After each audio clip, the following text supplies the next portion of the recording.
I'd like to focus now on a country of particular concern in the region, that's Cameroon. I should start by saying that the United Kingdom recognises the many positive contributions Cameroon is making to stability in the region, including their continued commitment to the fight against Boko Haram, and the sanctuary that Cameroon offers to refugees from Nigeria and the Central African Republic. However, we are concerned by the reality of the rapidly deteriorating security and humanitarian situation in the northwest and southwest regions of Cameroon.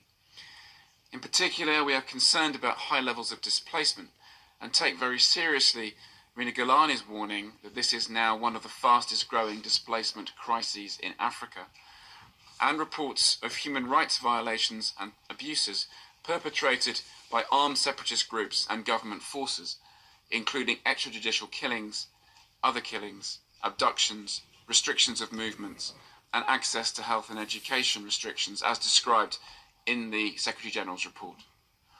We must always be alert, colleagues, to the risk that the situation escalates, affecting the broader peace and stability of the Central Africa region. We have already seen over 30,000 Cameroonians flee into Nigeria. If grievances are not addressed, tensions are likely to increase further. Mr. President, these concerns are not new. I raised them in the Council's discussion in March, as did others. Unfortunately, we have not seen the action needed to address the situation, and since March it has deteriorated further. We welcome President Biya's recent pledge to address the situation, but words alone will not improve things.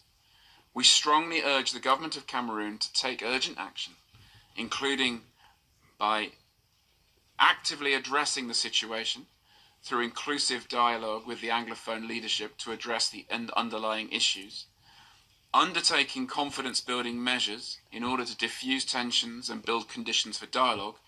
This includes the release of political detainees and implementing the government's own commitments on decentralisation and the recommendations of the Commission on bilingualism, allowing full humanitarian access and access to human rights monitors to all parts of the country. And I would also hope and expect that our own SRSG would have access wherever he wanted to go, and ensuring accountability for all of those responsible for human rights violations and abuses. And clearly, Mr. President, we also call on the armed groups involved to cease their attacks on civilians, allow full humanitarian access and access to human rights monitors, and to engage with the government on these issues.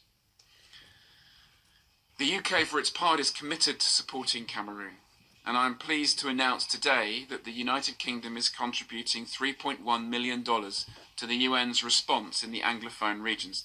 That's equivalent to 20% of this year's flash appeal for the Anglophone crisis, to address immediate humanitarian and medical needs. We strongly encourage other member states to fund this as an important part of the conflict prevention effort. Preventing a crisis costs significantly less than resolving one. Mr. President, we have raised our concerns quietly so far and directly with the government, and we are committed to working with the government of Cameroon in every way we can to help resolve this situation. But I fear that unless action is taken and the situation improves, concern over the situation in Cameroon is likely to increase amongst Security Council members and become a more prominent part of our discussions.